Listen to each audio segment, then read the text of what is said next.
Много се радвам от този факт, че достигнахме тези абонати. Благодарение на вас, без вашата подкрепа, аз нямаше на тези събове.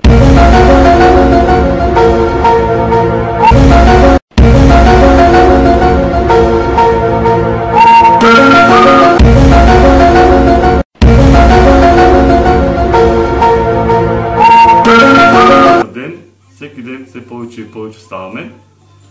В това специално клипче ще направя как да си приготвите тост. В един от стримовете бях попитал и Двоймак в случая обичам суджук. Сега, какво ще бъде нужно общо взето за това нещо, което ще направя? За начало най-важното нещо е тостера, защото ще ви трябва тостер.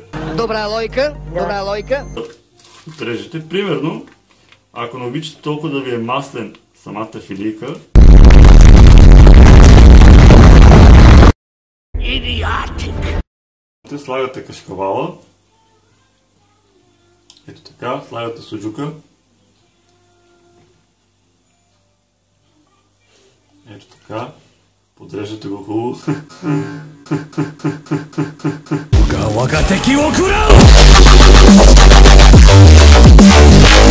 Те светна зелено, това означава, че вече е готово. Отваряме го. Надявам се да ви е харесало. Ако е харесало, може да дадете по един лайк. И за последно, за накрая на клипа искам да кажа пак нещо важно. Ще има giveaway, разбира се. Не може да се разминем без giveaway.